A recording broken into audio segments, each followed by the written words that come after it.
Hi friends, welcome to my channel. ఈ రోజు ఈ వీడియోలో ఇప్పుడే వచ్చిన బిగ్ బ్రేకింగ్ న్యూస్ గురించి తెలుసుకుందాం. పెన్షన్ పొందేవారి అర్హతలను తనిఖీ చేయాలని కొత్తగా ఏర్పడిన టీడీపీ కూటమి ప్రభుత్వం నిర్ణయించింది. అయితే ఎవరెవరు పెన్షన్ ఉంచుతారు, ఎవరెవరికి పెన్షన్ తీసేస్తారు, అలాగే తనిఖీ చేయడానికి వచ్చినప్పుడు మీరు ఏ డాక్యుమెంట్స్ మీ దగ్గర ఉంచుకోవాలో ఈ విషయాన్ని ఈ వీడియోలో క్లియర్గా చెప్తాను. వీడియోని ఎక్కడా స్కిప్ చేయకుండా చివరి వరకు చూడండి. వీడియో నచ్చితే లైక్ చేసి నా ఛానల్ని సబ్స్క్రైబ్ చేసుకోండి.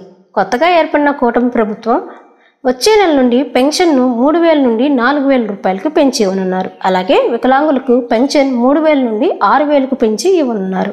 అయితే జగన్ ప్రభుత్వం రాకముందు పెన్షన్ అందుకునే వాళ్ళ సంఖ్య చూస్తే కేవలం 44 లక్షల మంది మాత్రమే ఉన్నారు. కానీ గత జగన్ ప్రభుత్వంలో ఆ పెన్షన్ అందుకునే వారి సంఖ్య దాదాపు 62 లక్షలకు పెరిగింది.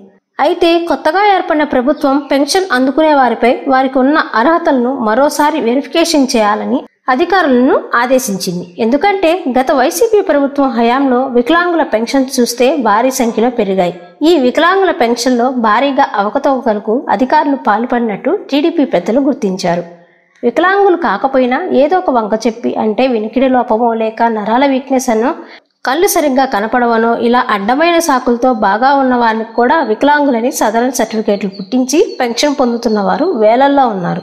ఇలా దొంగ సదరన్ సర్టిఫికేట్స్ ఇవ్వడానికి అధికారులు గతంలో ప్రత్యేకంగా సదరన్ క్యాంపులు కూడా నడిపించారు. ఇంకా కొంతమంది వాలంటీర్స్ ఒకే ఇంట్లో 2 రేషన్ కార్డులు పుట్టించి, అంటే భర్తకి ఒక కార్డు, భార్యకి ఒక కార్డు, ఇలా 2 రేషన్ కార్డులు పుట్టించి అదే ఇంట్లో ఇద్దరికి పెన్షన్స్ కూడా ఇస్తూ ఉండేవారు. ఇంకొంతమందికి పెన్షన్ ఏజ్ సరిపోకపోయినా ఆధార్ కార్డులో డేట్ ఆఫ్ బర్త్ ని చేంజ్ చేసుకుని పెన్షన్ పొందుతున్న వారు కూడా ఉన్నారు. ఇంకొంతమంది అధికారులు, అంటే సచివాలయ సిబ్బందిలో కూడా కొంతమంది వారి ఇంట్లో వారికి ఫేక్ సర్టిఫికేట్స్ తెచ్చి పెన్షన్కి అప్లై చేస్తున్న వాళ్ళు కూడా ఉన్నారు.